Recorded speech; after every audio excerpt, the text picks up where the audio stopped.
আর এবার পানিহাটির দিকে নজর রাখতে হচ্ছে, কারণ পানিহাটিতে জমি মাফিয়ার রীতিমতো দাপাদাপি। ইলিয়াস রোডে ট্রাস্টের জমি দখলে সেখানে চেষ্টা। রাতে পাঁচিলে ঘেরা জমির গেটে হামলা চালায় দুষ্কৃতীরা। দেখুন সেই ছবি।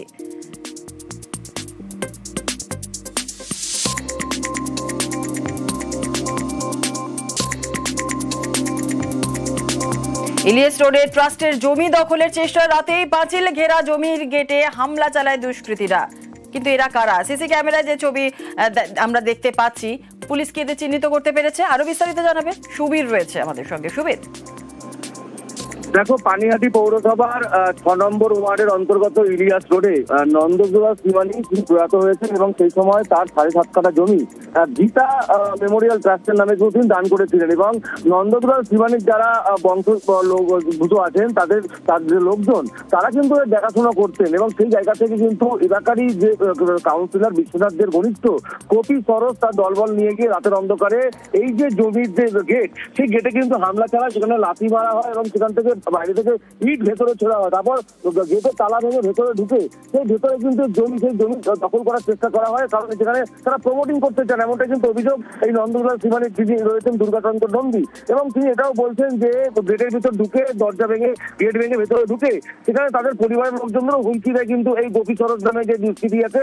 এমনটাই কিন্তু অভিযোগ। এবং গোটা ঘটনায় কিন্তু আতঙ্কে রয়েছেন গোটা পরিবার এবং তারা বলছেন যে বারংবার এই জমিতে প্রমোটিং করার জন্য এবং অবৈধভাবে দখল করার জন্য এখানে কিন্তু তারা দিনের পর দিন এইভাবে কিন্তু আক্রমণ চালাচ্ছেন। এবং এই গোটা ঘটনায় আতঙ্কে রয়েছেন। ইতিমধ্যেই তারা খর্দ থানায় জানিয়েছেন। গোটা ঘটনার তদন্ত শুরু করেছে খর্দ থানা পুলিশ। কিন্তু আমরা যোগাযোগ করেছিলাম বিশ্বনাথদের কাউন্সিলরের সঙ্গে, তিনি বলেছেন যে তার কোনো ঘনিষ্ঠ নেই। এই যে অভিযোগ উঠছে সম্পূর্ণ ভিত্তি এবং মিথ্যে। বেশ, ধন্যবাদ। কাউন্সিলর কি বলছেন শুনবো আমরা। নন্দ শ্রীমানি ওই জমিটা গীতা মেমোরিয়াল ট্রাস্টের নামে জমিটা দান করে গেছে। ওতে আমরা কেউ ঢুকি না, আমাদের এলাকার লোকও ঢোকে না। ওরাই ওই তালাপালা মেরে রাখে বা গাড়ি ভাড়া দেয়। নিখোঁজ আইটি কর্মীর দেহ উদ্ধার নিউটাউনে। 2 দিন নিখোঁজের পর গতকাল দেহ উদ্ধার। আরো একবার আপনাদের জানাই, নিখোঁজ আইটি কর্মীর দেহ উদ্ধার নিউটাউনে। 2 দিন ধরে নিখোঁজের পর গতকাল দেহ উদ্ধার।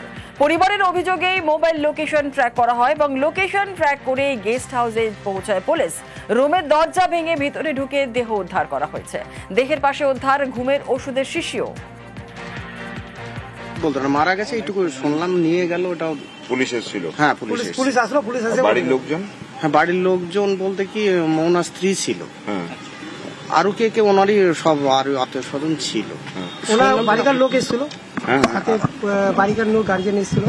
এসে পুলিশ নিয়ে খবর নিল, নিয়ে দেখলো যে এখানেই ছিল। তারপরে পুলিশ আসলো, এসে বডিটা নিয়ে গেল। আসছি পরবর্তী খবরে। পাথর প্রতিমায় সবুজ ধ্বংস। নদী বাঁধ বাঁচাতে বসানো হয়েছিল সেখানে গাছ, আর সেই গাছই কেটে সাফ। অভিযোগ 300-র বেশি গাছ কেটে নেওয়া হয়েছে, আর এর প্রতিবাদেই সরব নদী পাড়ের বাসিন্দারা।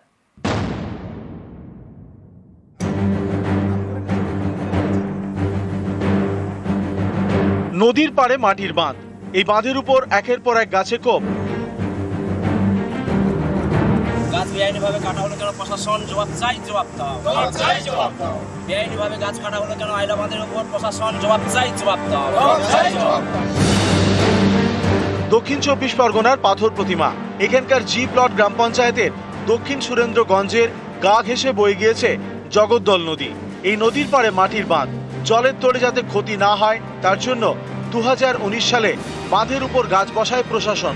বাঁধ বাঁচাতে বসানো হয়েছিল গাছ, সেগুলো এখন বড় হয়েছে। সম্প্রতি এইসব গাছই কেটে ফেলা হয়েছে।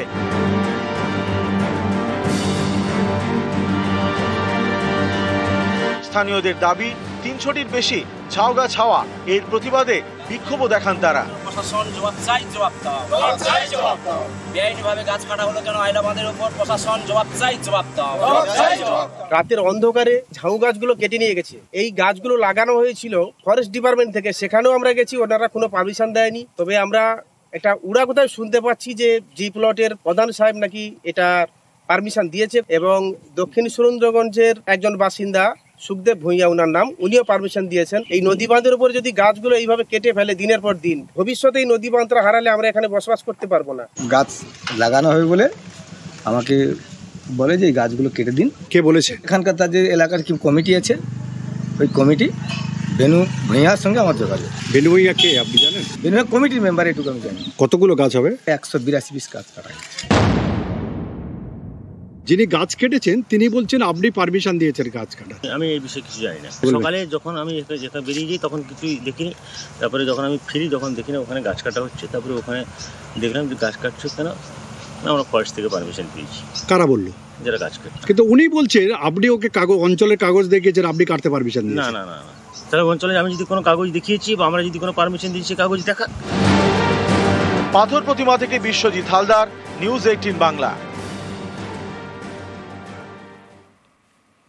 কলকাতাকে সুরক্ষিত রাখতে বদ্ধপরিকর পুলিশ। অনেক সময় ত্রুটি হয় পুলিশ অফিসারদের, আর ত্রুটি শুধরে নিতে ক্রমাগত কাজের পর্যালোচনাও হয়। এনসিআরবি রিপোর্ট দিয়েই দাবি নগরপাল মনোজ বার্মার। পুলিশ সারা বছরই কাজ করে, থানা লেভেল থেকে শুরু করে ডিসি অ্যান্ড সিনিয়র অফিসার কাজে আমরা সবসময় দেখি যাতে মানুষের আমাদের কাছে থেকে যে এক্সপেকটেশন থাকে সেই এক্সপেকটেশনের আমরা দাঁড়াতে পারি। হয়তো অনেক জায়গায় কিছু কিছু সমস্যা হতে পারে, যদি আমাদের কোনো ত্রুটি থাকে, মিস্টেক যদি থাকে সেটা নিশ্চয়ই আমরা রিভিউ করি, চেঞ্জ করি। আজকে কলকাতা পুলিশ যে জায়গায় পৌঁছেছে এটা তো একদিনে হয়নি। কনস্ট্যান্ট রিভিউ, কনস্ট্যান্ট ডাইনামিক্স কিভাবে চেঞ্জ হচ্ছে, ক্রাইম প্যাটার্ন কিভাবে চেঞ্জ হচ্ছে, ট্রাফিক কিভাবে চেঞ্জ হচ্ছে, শহরের জিওগ্রাফিক্যাল ফিচার্স কিভাবে চেঞ্জ হচ্ছে, এইগুলো সব কিছু কনসিডার করে পুলিশিং হয়। অ্যান্ড সবসময় আমরা পজিটিভ ক্রিটিসিজম যদি হয় ওটাকে আমরা গ্রহণ করি অ্যান্ড ইমপ্রুভমেন্টের চেষ্টা করি।